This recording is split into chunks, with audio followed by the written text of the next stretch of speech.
Hello students.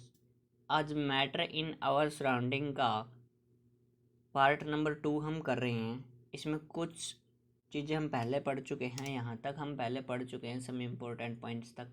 ठीक है, अब आगे देखिए इसके अंदर स्टेट ऑफ मैटर। देखिए हमने मैटर को उनकी करेक्टरिस्टिक्स के अकॉर्डिंग क्या किया है, 2-3 कैटेगरीज में बांटा है। वैसे 5 कैटेगरी होती है लेकिन हमारे सिलेबस में 3 ही हैं। हम इन 3 ही को पढ़ेंगे, सॉलिड, लिक्विड और gas. We can classify our body into 3 state of matter, that is bones and teeth are solid। देखो हम अपनी बॉडी जो है उसको क्या कर सकते हैं, क्लासीफाई कर सकते हैं सॉलिड, लिक्विड और गैस में। बोन्स यानी कि हड्डियां और दांत जो होते हैं हमारे, वो क्या होते हैं, सॉलिड होते हैं। Blood and water present in our body are liquid. ठीक है, खून और जो पानी होता है हमारी बॉडी के अंदर वो क्या होता है, लिक्विड होता है।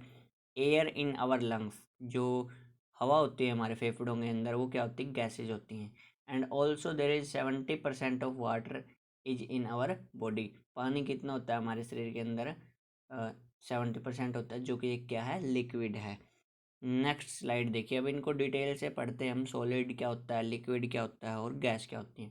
सॉलिड स्टेट देखो, is substance which has definite shape and definite volume. कोई भी ऐसा सब्सटेंस जिसकी शेप भी डेफिनेट है और वॉल्यूम भी डेफिनेट है, आकार भी निश्चित है और उसका आयतन भी निश्चित है, उसको बोलेंगे हम सॉलिड। करेक्टरिस्टिक्स क्या होती हैं, देखो, have definite shape, shape definite होती है। डिस्टिंक्ट बाउंड्री, बाउंड्री अलग अलग होती हैं।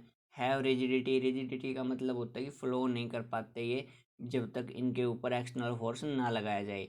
और इनकम्प्रेसिबिलिटी, इनकम्प्रेसिबिलिटी का मतलब होता है इनको दबाव नहीं दिया जा सकता, दबाव नहीं डाला जा सकता इनके ऊपर। यदि हम ज़्यादा दबाव या प्रेशर इनके ऊपर अप्लाई करते हैं तो ये टूट जाते हैं। हैव डेफिनेट वॉल्यूम, वॉल्यूम क्या होती है, इनकी डेफिनेट होती है।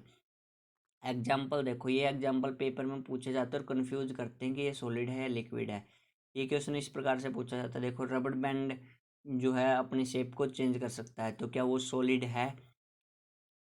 देखो, रबड़ band is a solid, it can change its shape under force. जब फोर्स लगाया जाता है ना, तब तो ये अपनी शेप को चेंज कर सकता है, लेकिन ये रीगेन कर लेता है अपनी शेप को जब फोर्स को रिमूव किया जाता है। देखो, and regain its shape when force is removed.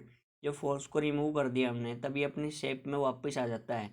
ठीक है, और if excessive force is applied it break. तो और ज़्यादा फोर्स लगाया जाता है तो ये टूट जाता है। तो इसीलिए क्या है, रबड़ बैंड क्या होता है, सॉलिड होता है। सॉलिड की प्रॉपर्टी यही होती है कि इनकम्प्रेसिबल होते हैं। ज़्यादा कंप्रेस करेंगे या ज़्यादा प्रेशर लगाएंगे तो क्या हो जाएंगे, टूट जाएंगे। ठीक है, और अपनी शेप भी वापस रिगेन कर लेता है। तो रबड़ बैंड क्या है, एक सॉलिड है। अब देखो, सॉलिड है fixed and rigid shape, why. तो जो सॉलिड होता है और फिक्स्ड होता है, सॉलिड की जो शेप होती है वो फिक्स्ड होती है और रिजिड होता है वो। ऐसा क्यों होता है, देखो, the kinetic energy of particle in the solid state is very less. जो काइनेटिक एनर्जी होती है, काइनेटिक एनर्जी के बारे में पढ़ चुके हैं, वो क्या होती है, बहुत ही कम होती है। किसमें, सॉलिड स्टेट में। इसीलिए क्या होते हैं इनके, इन सॉलिड है वो फिक्स्ड एंड रिजिड शेप, इसीलिए इनकी जो शेप है वो फिक्स्ड और रिजिड होती है। ठीक है, we can compress sponge, sponge जो होता है उसको हम कंप्रेस कर सकते हैं, तो क्या वो हमारा सॉलिड है। क्वेश्चन इस प्रकार से पूछा जाता है। तो देखो, वी कैन कंप्रेस स्पंज, हम कंप्रेस तो कर सकते हैं स्पंज को, as its pores are filled with air but it is solid. जैसे हम कंप्रेस करते हैं ना स्पंज को, तो उसके जो पोर्स होते हैं, उसके जो छिद्र होते हैं छोटे छोटे, उनके अंदर क्या हो जाती है, हवा भर जाती है, लेकिन फिर भी एक सॉलिड है। क्यों, क्योंकि जब हम फोर्स को रिमूव कर देते हैं उसके ऊपर से, तब वो अपने वापस से अपनी शेप में आ जाता है। ठीक है, साल्ट एंड शुगर, इनके बारे में बहुत बार पूछा जाता है कि क्या साल्ट और शुगर जो है वो क्या होते हैं, सॉलिड होते हैं। देखो क्यों, इस तरीके से घुमा के पूछा जाता है कि ये अपने ये शेप, कंटेनर की शेप ले लेते हैं, तो क्या ये सॉलिड हैं या नहीं है। तो salt and sugar take shape of container, मान लिया कि ये क्या होते हैं, शेप तो ले लेते हैं कंटेनर की, in which they are placed, but shape of their crystal do not change. लेकिन जो इनके क्रिस्टल्स होते हैं छोटे छोटे, जो इनके पार्टिकल्स होते हैं, उनकी शेप तो चेंज नहीं होती ना, तो इसीलिए क्या होते हैं, ये सॉलिड ही होते हैं। कंफ्यूज होने की बात नहीं है। चलिए नेक्स्ट देखिए, लिक्विड स्टेट। लिक्विड स्टेट क्या होती है, liquid are substance having fixed volume but do not have fixed shape. Liquid ऐसे सब्सटेंस होते हैं हमारे जिनके वॉल्यूम तो होती है फिक्स, लेकिन शेप फिक्स नहीं होती। वॉल्यूम का मतलब हो गया, जैसे हमने 1 लीटर मानो पानी ले लिया, तो उसको किसी भी बर्तन में आप डाल लीजिए, वो 1 लीटर ही रहेगा। चाहे उसको जग में डाल दीजिए, चाहे बाल्टी में डाल दीजिए, लेकिन शेप जो अपने चेंज कर लेगा। जब जग में डालोगे जबकि जग के जैसी शेप बना लेगा, बाल्टी में डालोगे तो बाल्टी की जैसी बना लेगा, ठीक है ना। They take the shape of a container in which they stored. ठीक है, ये कंटेनर की शेप ले लेते हैं जिसमें इनको रखा जाता है। The characteristics of solid are, characteristics देखो इनकी क्या होती है। हैव फ्लूइडिटी, मतलब इनके अंदर फ्लो होता है, that means they are not rigid, rigid ये नहीं होते हैं। लो कंप्रेसिबिलिटी, कंप्रेसिबिलिटी होती तो है लेकिन लो होती है। No definite shape and boundaries, जो इनकी शेप होती है वो फिक्स नहीं होती और ना ही बाउंड्री फिक्स होती है। They take shape of vessel, vessel की शेप ले लेते हैं।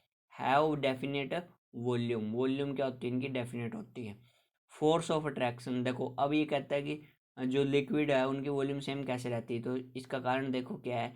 Force of attraction between the particle of liquid keep its volume same. जो फोर्स ऑफ अट्रैक्शन होता है पार्टिकल्स के बीच में, लिक्विड के पार्टिकल्स के बीच में, वो क्या करता है, इसकी वॉल्यूम को सेम रखता है।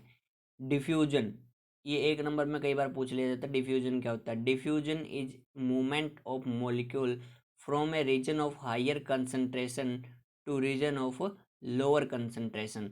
देखो जब किसी भी चीज़ के मॉलिक्यूल्स जो होते हैं वो क्या करते हैं, फ्लो करते हैं हायर कंसंट्रेशन से लोअर कंसंट्रेशन की तरफ, तो उस प्रोसेस को हम क्या कहते हैं, डिफ्यूजन कहते हैं।